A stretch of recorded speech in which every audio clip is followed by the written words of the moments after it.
Dust clawed through the streets of Cold Hollow like a hungry animal, weaving between saloons and broken hitching posts. Inside the crooked bones of the Silver Buck Saloon, laughter rattled off warped walls, loud and cruel. A girl sat in the cellar, back pressed against cold stone, her hands still shackled though the fight had long left her. Her name was Clara Dane, and once she'd been the preacher's daughter. Now, she was just a scarred girl. 3 years ago, raiders came and left her father dead and her face carved like a map. She'd been taken, passed between outlaws like stolen whiskey, until she ended up here, bartered to the saloon's owner, Jeb Carter, for a cask of wine and a stack of cards. The men called her cursed. The women whispered she should have died back then. Clara had stopped caring. But tonight, something shifted. Boots echoed above her, heavy, deliberate. Not the usual staggering of drunken gamblers or the sly steps of saloon girls. Then the cellar door creaked open. "Don't bother, mister," Jeb's voice spat from the top stair. "That one ain't got much use left." A pause, then a low voice, rough and quiet. "She yours. Traded fair for her. Let her rot, I say." Another long silence. Then metal clicked. Clara's eyes adjusted just in time to see a silhouette descend the stairs. The man stopped in front of her, crouched. "Name's Elias Ward," he said, his voice low as wind through canyon cracks. "You got a say in what happens next, miss." She blinked. No one had offered her a choice in years. "I don't remember what say feels like," she said. "Well," Elias whispered, unlocking her shackles, "I say we ride." Chapter 2, A Quiet Kind of Mercy. They rode through the night, Elias leading her mare slow and steady beside his own. Clara's legs barely held her in the saddle, but the wind on her face, cold, honest, felt like a baptism. They stopped by dawn at a lonely ranch tucked against the foothills of Elk Ridge. The house was small, 2 stories with a sagging porch, the fields untended and quiet. Elias helped her down without a word. "Why?" she asked as he laid a blanket across the sofa and stoked the fire. "'Cause when a man watches the world long enough," Elias said, pouring water into a tin cup, "he sees things that need fixing." "I'm broken," Clara said bitterly. He didn't flinch. "Not to me." Clara didn't believe him. Not yet. But the quiet was kind, and the food was warm, and no one touched her without asking. For the first time in years, she slept dreamless. Chapter 3. Something like healing. Weeks passed. Elias never pried, and Clara never asked why a man like him, a man with a revolver always close and eyes like dusk, would want someone like her. He fixed fences by day, rode into town once a week, and spent evenings whittling by the fire. Clara cleaned the porch, patched his shirts, and tried to relearn the feel of sunlight on her skin.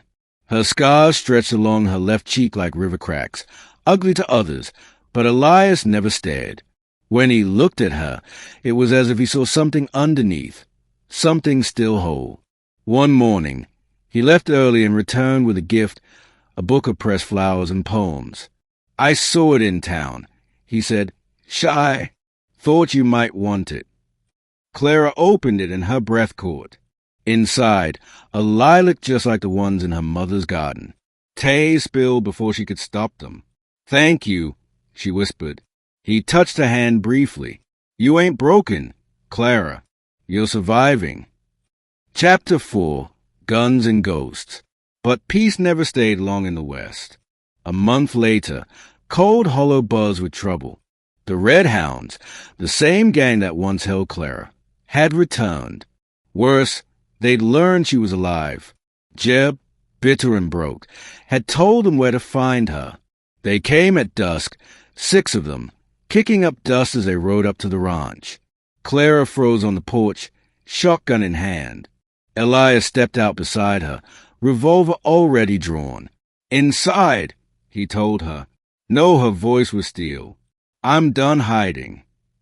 The leader dismounted. Big, smug, eyes full of cruelty. "Well, hell," he said. Little Clara's grown herself a backbone. "Leave," Elias warned. The outlaw laughed. "This ain't your fight, old man." Elias's voice went cold. "It is now." The shootout was brutal. Clara fired first, hitting one in the leg.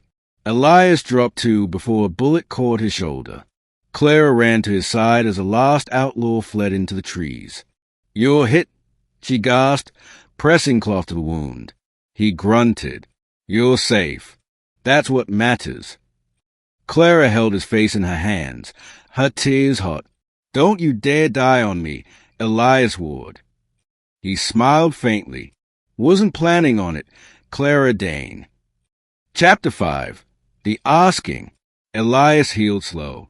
Clara tended him fiercely, learning to clean wounds and stitch bandages. When she wasn't by his side, she was tending the fields, keeping watch, planting hope with her own hands. Spring came early that year. One morning, Elias stood at the edge of the porch, shoulders stiff but eyes soft. He held something in his hand, silver, shaped like a ring. "I ain't good with words," he began, "but I know quiet, and I know pain, and I know what it means when someone makes the world feel bearable again." Clara stepped forward, breath caught in her throat. "I ain't got riches," he said. "Ain't got family. Just this land, and this heart, and the hope you might want 'em." He knelt on one knee. "Will you marry me, Clara?" She didn't cry this time. She smiled, scars and all. "Yes, Elias. 100 times yes." Chapter 6. Redemption. The town didn't speak ill of her after that. They saw how she carried herself, chin high, back straight. They saw how Elias looked at her, how she smiled at the children in the market, how she handed out bread to the widows.